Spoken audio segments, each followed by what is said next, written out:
এদেশের মানুষের রক্ত দিয়ে রাজপথ অঙ্কিত করার ইতিহাস। কোন বাংলার ঘর নাই যে ঘরে মুজিবুর রহমানকে ভালোবাসে না। আমি প্রধানমন্ত্রিত্ব চাই না, এই সমাজকে আমি চরম আঘাত করতে চাই। নতুন সিস্টেমে যাচ্ছি আমি। পাকিস্তানের সব নিয়ে গেছে, কিন্তু স্লোটুক ফিরে গেছে আমার কাছে। শেখ মুজিব একজন ক্ষমতালোভী, দুর্নীতিবাজ, মিথ্যাবাদী, চাপাবাজ, নারী পিপাসু মহাপ্রতারকের নাম। আমি প্রধানমন্ত্রিত্ব চাই না।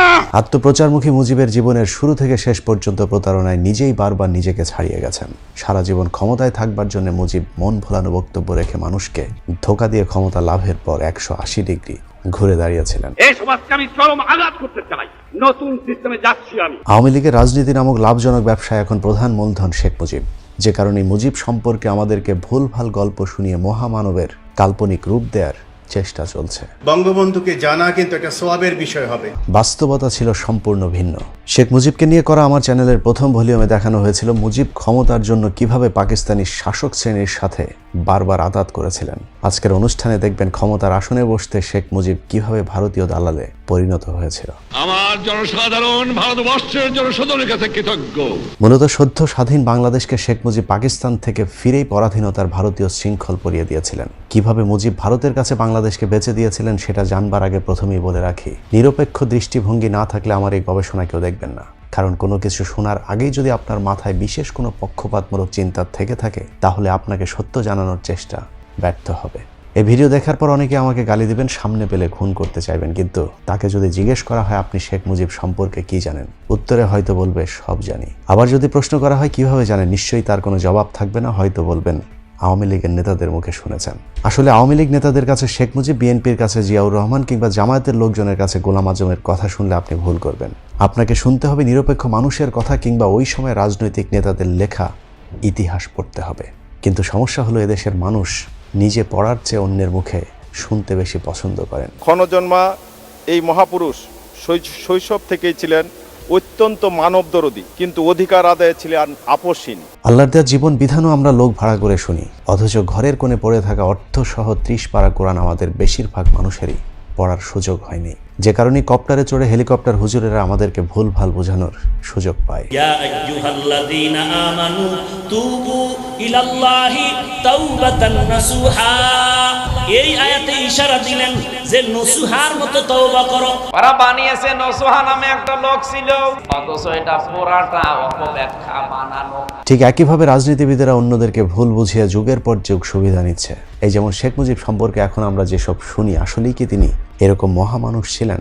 একদমই না। Mujib Saab went for Bakshal, which means one leader, one party, one country. Sheikh Mujib এদেশের রাজনীতিতে সামনে থেকে নেতৃত্বে আসে মুক্তিযুদ্ধ শুরুর ঠিক আগ মুহূর্তে, আরো সুনির্দিষ্ট করে বললে 7ই মার্চ থেকে। যখনই এদেশের মালিক হবার চেষ্টা করেছি, তখনই তারা আমাদের উপর ঝাঁপিয়ে পড়েছেন।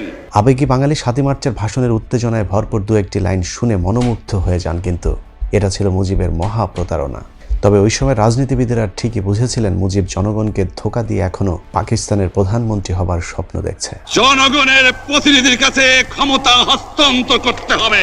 আমরা শেখ মুজিবের সাথে রাত 1টায় দেখা করি তার বাসায়, এবং তাকে পরিষ্কার বলে আসি যে আপনি পাকিস্তানের রাষ্ট্রপ্রধান বা প্রধানমন্ত্রী হন, এটা আমরা চাই না। 7ই মার্চের পর থেকে বাঙালি সেনাবাহিনী, পুলিশ সকলেই বিদ্রোহের জন্য প্রস্তুত ছিল, কিন্তু মুজিব কালক্ষেপণের মাধ্যমে পশ্চিম পাকিস্তান থেকে সৈন্য মজুদের সুযোগ করে দেয় পাকিস্তানিদেরকে। অথচ 7ই মার্চ স্বাধীনতার ঘোষণা দিলে 25শে মার্চ গণহত্যা চালাতে পারত না। শেখ মুজিবের 7ই মার্চের ভাষণের পর ওই সময়ের আওয়ামী লীগ নেতারাও যে ক্ষোভ জানিয়েছিলেন, সেই কথাটি হাসিনা নিজেও এখন স্বীকার করেন। ভাষণে যাওয়ার আগে অনেকেই দিন রাত পরিশ্রম করেছেন, অনেক পয়েন্ট তৈরি করেছেন। অনেকে বলছে এইভাবে বলতে হবে, এই করতে হবে, এটা না বলে হতাশ হয়ে ফিরে যাবে, নানা ধরনের কথায় সমস্ত আমরা জর্জরিত ছিলাম। অথচ বর্তমান আওয়ামী লীগ 7ই মার্চে দেওয়া শেখ মুজিবের প্রতারণামূলক সেই বক্তব্য থেকে বড় একটি অংশ বাদ দিয়ে নিজেদের সুবিধাজনক অংশটুকে স্বাধীনতার ঘোষণা হিসেবে প্রচার করছে। কিন্তু 7ই মার্চের ভাষণে হুমকি ধমকি থাকলেও পুরোটা শুনলেই বোঝা যাবে শেখ মুজিব এই বক্তব্যে আর যাই হোক স্বাধীনতার ঘোষণা দেননি। 7ই মার্চ প্রথম কিন্তু পতাকাটা আমি শেখ মুজিবকে পল্টন ময়দানে দিয়েছিলাম। তিনি আমাকে বলেন ইটস টু আর্লি। আমি বলেছিলাম যে এটা আর্লি নয়, this is the correct time. Sheikh মুজিবের 7ই মার্চের বক্তব্য থেকে অনেকটুকু অংশ বাদ দিয়ে দেওয়া হয়েছে। তার মাঝে একটি কথা হলো, শেখ মুজিব মিটিং সমাপ্তির ঘোষণা দেওয়ার আগে বলেছিলেন তিনি রক্ত দেওয়ার জন্য প্রস্তুত। যে রক্ত দিয়ে আপনারা আমাকে একদিন জেল থেকে বার করে নিয়ে এসেছিলেন, এই রেসকোর্স ময়দানে আমি বলেছিলাম আমার রক্ত দিয়ে আমি রক্তের ঋণ শোধ করব, মনে আছে? আমি রক্ত দেওয়ার জন্য প্রস্তুত। আমাদের মিটিং এইখানেই শেষ। আসসালামু আলাইকুম। 7 মার্চ রক্ত দেওয়ার শপথ করে আসলেও শেখ মুজিব আর রক্ত দেননি। মুজিব তো দূরের কথা, মুক্তিযুদ্ধে মুজিবের পুরো 14 গোষ্ঠীতে একজনও শহীদ নেই। ধাপ্পাবাজ মুজিব 25শে মার্চ রাতে পাকিস্তানিদের সাথে আতাত করে চলে যান পাকিস্তানে। সাথে নিয়ে যান ডক্টর কামালকে। পাকিস্তানে গিয়ে তিনি বেশিরভাগ সময়ে এই ডক্টর কামালের শ্বশুর বাড়িতেই অবস্থান করেছেন। 25শে মার্চ রাতে পাকিস্তানিদের কাছে গ্রেপ্তারের আগে আওয়ামী লীগ নেতারা খুব জোরাজুরি করেছিলেন শেখ মুজিবকে অন্তত স্বাধীনতার ঘোষণা দিয়ে তারপরে পাকিস্তানিদের কাছে গ্রেপ্তার হওয়ার জন্য। কিন্তু শেখ মুজিব স্বাধীনতার ঘোষণা না দিয়ে তাজউদ্দিনকে বলেছিলেন বাড়িতে গিয়ে নাকে তেল দিয়ে ঘুমাও, 27 তারিখে হরতাল। যে তথ্যটি তাজউদ্দিন আহমেদের মেয়ে তার বইতে লিখেছেন। এভাবে দুই পাকিস্তানকে এক রাখার স্বপ্নদ্রষ্টা মুজিব মুক্তিযুদ্ধের পুরো 9 মাস কথিত জেল থেকে বেরিয়েই হয়ে যান পাকিস্তান বিরোধী জাতির পিতা বঙ্গবন্ধু শেখ মুজিব। শ্রীমতী গান্ধী আমার জন্য দুনিয়ার এমন জায়গা নাই যেখানে চেষ্টা করেন নাই আমাকে রক্ষা করার জন্য। আমি ব্যক্তিগতভাবে তার কাছে কৃতজ্ঞ। যখন যেমন তখন তেমন মুজিবের এই বক্তব্য শোনার পর কে বলবে মাত্র 2 দিন আগেই শেখ মুজিব পাকিস্তানে দালালি করে এসেছে। शेख मुजीब ने कहा मुझे रेडियो पाकिस्तान ले चलो, मैं भी बंगाल के लोगों से खिताब करूंगा और पाकिस्तान वैसे का वैसा कायम रहेगा। 14 ডিসেম্বর মুজিব ইয়াহিয়া সহ পাকিস্তানের রাজনৈতিক নেতাদের মাঝে গুরুত্বপূর্ণ একটি মিটিং হয়। সেখানে সবাইকে জানানো হয় জেনারেল ইয়াহিয়া আত্মসমর্পণের সিদ্ধান্ত নিয়েছেন। একথা শুনে শেখ মুজিব প্রচণ্ড ক্ষেপে চেয়ার থেকে উঠে দাঁড়ান। মুজিব নিয়াজিকে বলেন, না, তোমাদের সিদ্ধান্তে পূর্ব পাকিস্তান আলাদা হতে পারে না। আমি পাকিস্তানের মেজরিটি পার্টির লিডার, আমাকে পাকিস্তান রেডিও টিভিতে নিয়ে চলো। আমিই পূর্ব পাকিস্তানের জনগণকে বোঝাবো যেভাবেই হোক 2 পাকিস্তানকে এক রাখতেই হবে। इस पाकिस्तान फाल हो गए, इंडिया ने फतह कर ली, तो इधर जो पाकिस्तान में मैंने याहिया को उतार के तो मैंने खुद अपने में बन गई। शेख मुजीब एकदम जैसे ना उछल के खड़ा हो गया गुस्से में, how it is possible, you are usurper, I am majority leader, तुम कैसे बन सकते हो प्राइम मिनिस्टर, ये मेरा हक है। মুক্তিযুদ্ধের 9 মাস পাকিস্তানি সামরিক বাহিনী ও বিভিন্ন রাজনৈতিক নেতাদের সাথে মিটিংগুলোতে মুজিবকে জানানো হয়েছিল পূর্ব পাকিস্তানে তেমন কিছুই হচ্ছে না। আসলে সেটাই সত্যি ছিল। 1971 সালে এপ্রিলের পর থেকে অফিস আদালত, ঢাকা বিশ্ববিদ্যালয় সহ শিক্ষা প্রতিষ্ঠান স্বাভাবিক হয়ে যেতে থাকে। সবচেয়ে সাহসী ত্যাগী মুক্তিযুদ্ধ বিশ্বাস করতে পারতেন না মুক্তিযুদ্ধ করে বাংলাদেশ স্বাধীন করা সম্ভব। কিন্তু 3রা ডিসেম্বর ভারতীয় যৌথ বাহিনীর হামলার পর রাতারাতি পরিস্থিতি পাল্টে যায়। এছাড়া পশ্চিম পাকিস্তান থেকে পাঠানো অস্ত্রবাহী নতুন জাহাজ ভারত আটকে দিলে এবং আমেরিকার পাঠানো 7ম নৌবহর এসে না পৌঁছাতেই মাত্র 13 দিনের মাথায় আত্মসমর্পণ করতে বাধ্য হয় শক্তিশালী পাকিস্তানি বাহিনী। কিন্তু হঠাৎ করে পাকিস্তানি শীর্ষ সেনা অফিসারদের কাছে শোনার পর শেখ মুজিব বাংলাদেশের স্বাধীনতার কথা বিশ্বাস করতে পারছিলেন না। তবে পাকিস্তানিরা বুঝতে পেরেছিলেন ততক্ষণে অনেক দেরি হয়ে গিয়েছে, যে কারণে মুজিবকে পাকিস্তান রেডিও টিভিতে না পাঠিয়ে বাংলাদেশে পাঠানোর সিদ্ধান্ত নেওয়া হয়। কারণ তারা মনে করেছিলেন মুজিবকে দিয়ে আবারও 2 পাকিস্তানে এক করানো সম্ভব। শেখ মুজিবের ব্যক্তিগত খরচের জন্য একটি লাগেজ ভর্তি মার্কিন ডলারও সাথে দিয়ে দেওয়া হয়েছিল। যে তথ্যটি পাওয়া যায় এয়ার মার্শাল জাফরে চৌধুরীর লেখা মোজাইক অফ মেমোরি বইয়ের 75 নম্বর পৃষ্ঠায়। যেহেতু জামায়াত ইসলামী সহ বাংলাদেশের বিরাট একটা অংশ পাকিস্তান আলাদা হোক এটা চাইতো না, সে কারণেই পাকিস্তানিদের আশা ছিল শেখ মুজিবকে দিয়ে আবারও 2 পাকিস্তানে এক করানো সম্ভব। কিন্তু পাকিস্তানিদের কাছে দিয়ে আসা কথা শেখ মুজিব পাকিস্তান থেকে লন্ডনে গিয়েই ভুলে যান। পাকিস্তান থেকে লন্ডনে নামার পরই ভারতীয় গোয়েন্দা সংস্থার কবজায় বন্দী হন শেখ মুজিব। সেখান থেকে মুজিবকে জানিয়ে দেওয়া হয় বাংলাদেশ এখন ভারতের নিয়ন্ত্রিত একটি ভূখণ্ড, এখানে রাজা হতে হলে আগে ভারতের প্রজা হতে হবে। মুজিবও দীর্ঘদিনের আকাঙ্ক্ষিত ক্ষমতার স্বাদ পেতে রয়ের সেই ফাঁদ গলায় পড়ে নেন। যে কারণে লন্ডন থেকে মুজিব বাংলাদেশে না গিয়ে রহস্যজনকভাবে সোজা ভারতে গিয়ে ইন্দিরার সাথে বৈঠকে বসেন। मुक्ति बाहिनी की सहायता करेंगे, बांग्लादेश के लोगों की मदद करेंगे और तीसरे के शेख साहब को हम जरूर छुड़वाएंगे जेल से। हमने भी अपने 3 वादे पूरे किए हैं। শেখ মুজিবের প্রয়োজন ছিল ক্ষমতার, ভারতের প্রয়োজন ছিল ক্ষমতার লোভী একজন নেতা যাকে দিয়ে ভারতের স্বার্থ বাংলাদেশে উদ্ধার হবে। শেখ মুজিবের তখন জনপ্রিয়তা তুঙ্গে, যে কারণে মুক্তিযুদ্ধের মূল নায়ক জেনারেল ওসমানী সহ তাজউদ্দিন জিয়াউর রহমান সেই সাথে সেক্টর কমান্ডারদেরকে বাদ দিয়েই ক্ষমতার একক নিয়ন্ত্রণ দেওয়া হয় শেখ মুজিবের হাতে। আমাকে প্রশ্ন করা হয় শ্রীমতী ইন্দিরা গান্ধীর সাথে আপনার আদর্শে এত মিল কেন? আমি বলি এটা আদর্শের মিল, এটা নীতির মিল, এটা মনুষ্যত্বের মিল, এটা বিশ্ব শান্তির মিল। একজন মানুষ কতটা ক্ষমতার লোভী, ক্ষমতার জন্য কতটা রাতারাতি পরিবর্তন করতে পারে তার চরিত্র, সেটা শেখ মুজিবের 1972-এর 10 জানুয়ারি থেকে পরবর্তী কয়েক মাসের কার্যক্রম দেখলেই বোঝা যাবে। শেখ মুজিব যে শুধুই কৌশলের জন্য ভারতের সাথে হাত মিলিয়েছিলেন তা নয়, বরং পুরোদস্তুর একজন খাঁটি ভারতীয় দালালে পরিণত হয়েছিলেন। ভারতের পরিকল্পনা মুজিব প্রতিটি অক্ষরে অক্ষরে চাকরের মতো পালন করেছিলেন, যার প্রথম ধাপ শুরু হয় ভারতের লিখে দেয়া 1 পৃষ্ঠার কথিত একটি সংবিধানের মধ্য দিয়ে। মুজিব 1972 সালের 10 জানুয়ারি দেশের মাটিতে পা দিয়ে মুজিবনগর অস্থায়ী সরকারের সংবিধানটি বাতিল করে নতুন একটি আদেশ জারি করেন। প্রশ্ন হলো, শেখ মুজিব কি পাকিস্তানের জেলে বসেই এই সংবিধান লিখেছিলেন? আসলে 1 পৃষ্ঠার ওই সংবিধানটি শেখ মুজিবকে ভারত থেকে হাতে ধরিয়ে দেওয়া হয়েছিল। সেই সংবিধানটি যে শেখ মুজিবকে ভারত থেকেই দেওয়া হয়েছিল সেটিই আজকের অনুষ্ঠানের অনুসন্ধানের মূল বিষয়। অনেকে মনে করতে পারেন মুজিবনগর সরকারের সাথে সংশ্লিষ্ট অন্য নেতাদের সাথে পরামর্শ করেই হয়তো শেখ মুজিব নতুন এই সংবিধানটি রচনা করেছিলেন। কিন্তু বাস্তবতা হলো, মুক্তিযুদ্ধের রণাঙ্গনে যারা যুদ্ধ পরিচালনা করেছিলেন সেই তাজউদ্দিন আহমেদকে প্রধানমন্ত্রীর পদ থেকে এবং সৈয়দ নজরুল ইসলামকে রাষ্ট্রপতির পদ থেকে বহিষ্কার করে নতুন শাসনতান্ত্রিক আদেশ জারি করেন মুজিব। এর কারণ, ভারত মুক্তিযুদ্ধে যারা নেতৃত্বে ছিলেন তাদের কাউকেই পছন্দ করতেন না, বরং ভারতের নিয়ন্ত্রণে থাকা মুজিব বাহিনীর প্রতি তাদের সর্বোচ্চ আস্থা এবং ভরসা ছিল।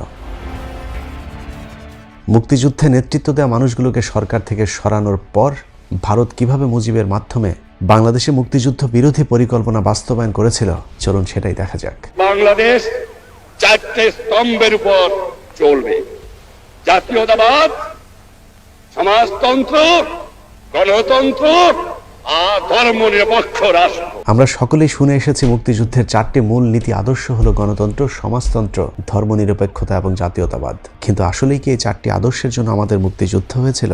মুক্তিযুদ্ধের আগে 11 দফা, 21 দফা, 6 দফা গণ অভ্যুত্থান, কোথাও কি এই 4টি আদর্শের কথা আমরা শুনেছি? আসলে এই 4টি আদর্শই ভারত থেকে আমদানি করা।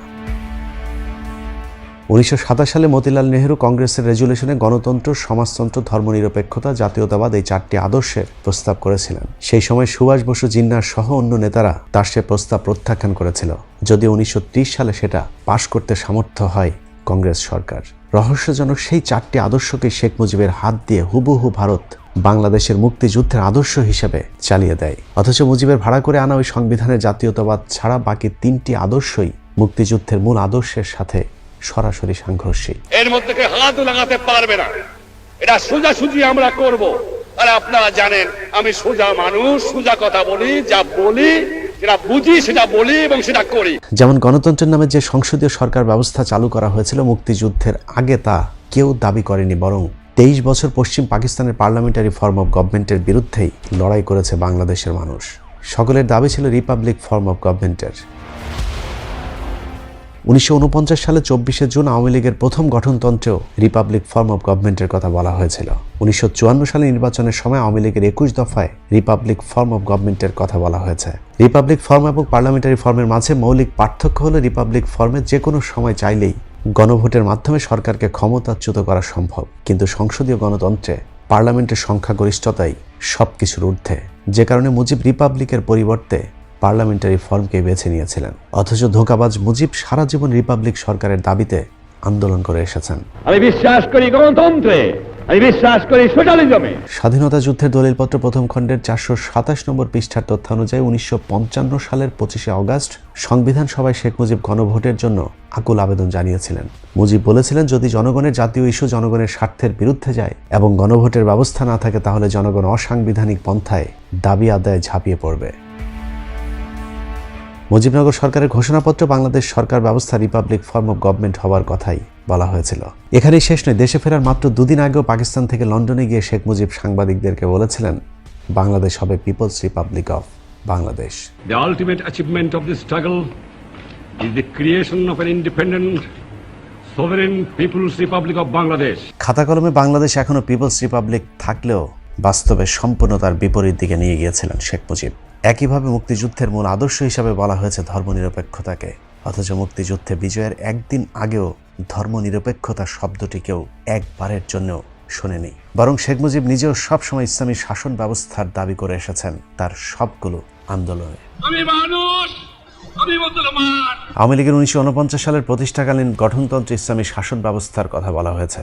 1954 সালে যুক্ত ফ্রন্টের 21 দফায় বলা হয়েছে, ইসলামী শরিয়ার বাইরে কোনো আইন করা যাবে না। ইসলামী মূল্যবোধের পরিপন্থী হবার অজুহাতে 1956 সালের সংবিধান প্রত্যাখ্যান করে সংবিধান সভায় ঐতিহাসিক ভাষণ দিয়েছিলেন শেখ মুজিব।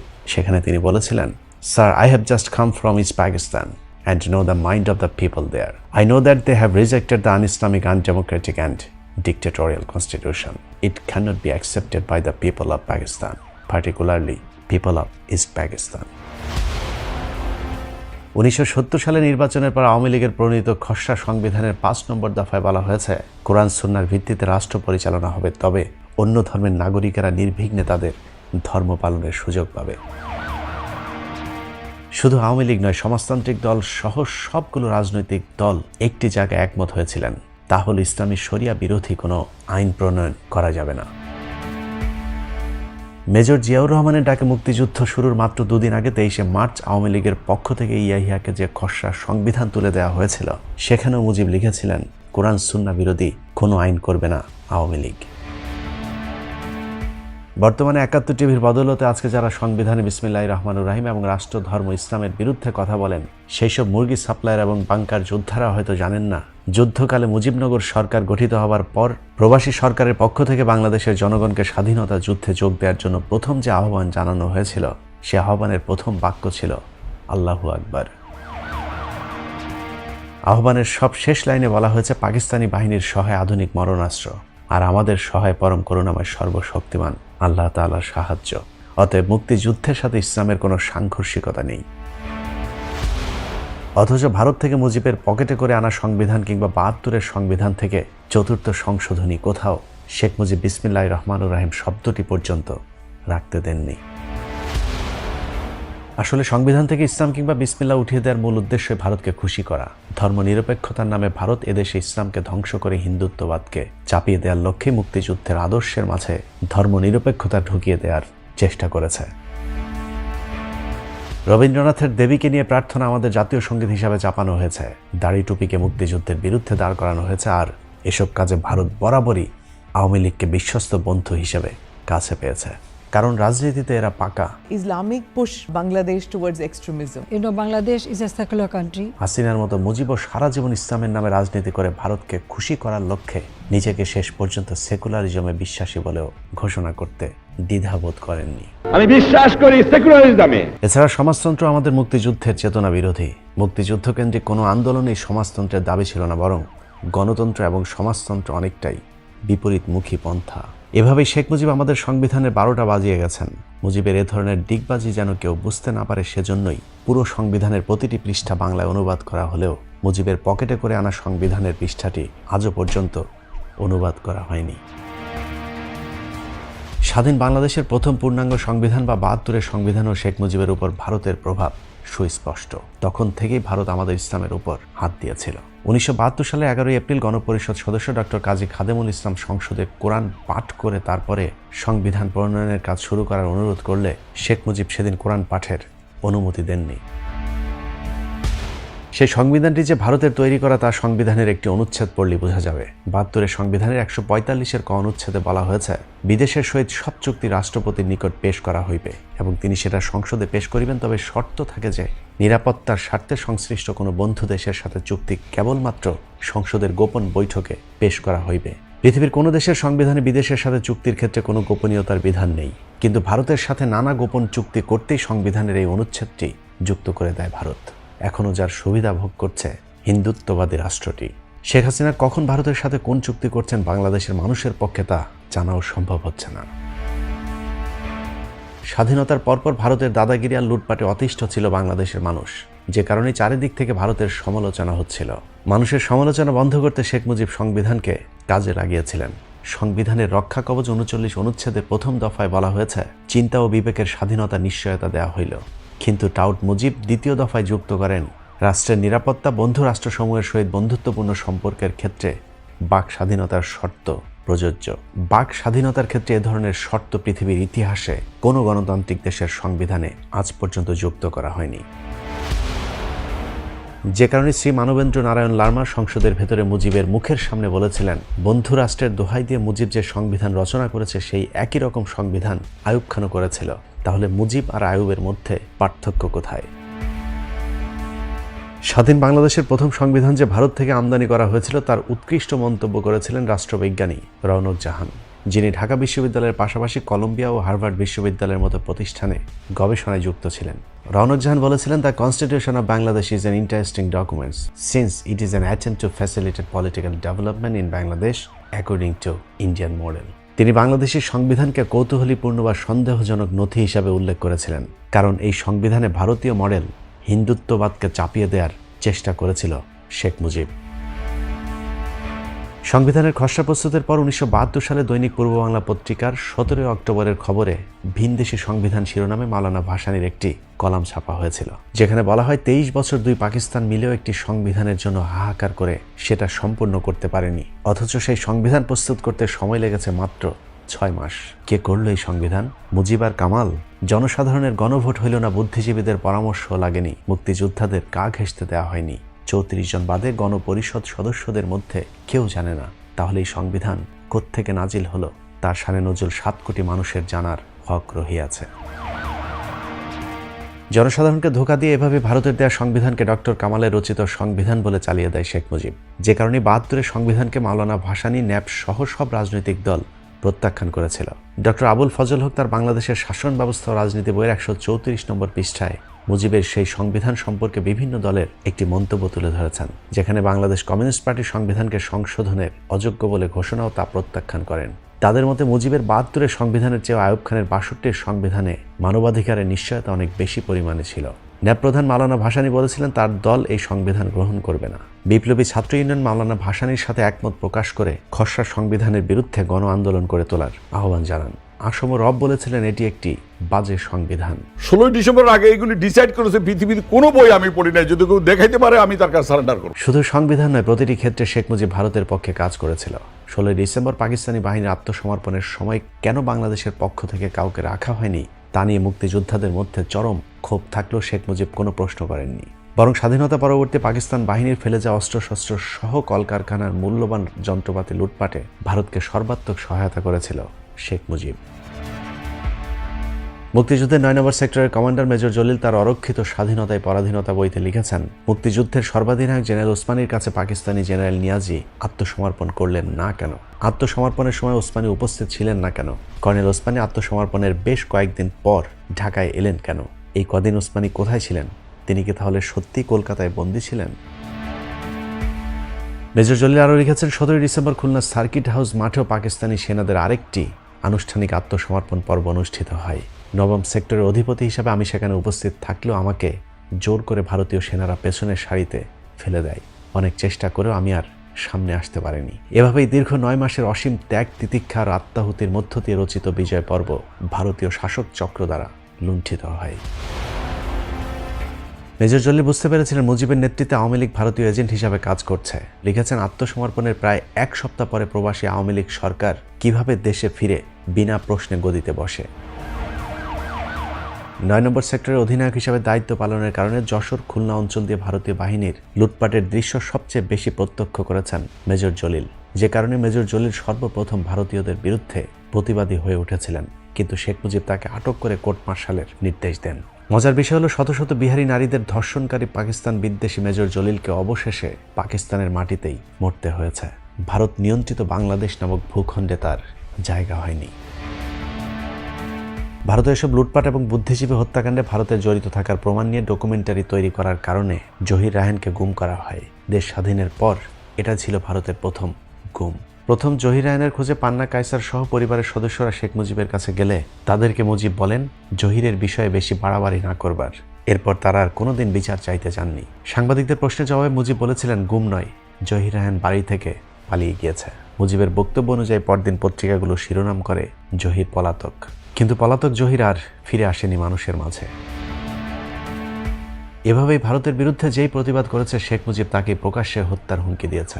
1 এপ্রিল 1972 সালের দৈনিক বাংলা পত্রিকায় শেখ মুজিবের খুলনা সার্কিট হাউস মাঠে দেয়া একটি বক্তব্য তুলে ধরা হয়েছে, যেখানে মুজিব প্রকাশ্যে ভারত বিরোধীদের হুমকি দেন।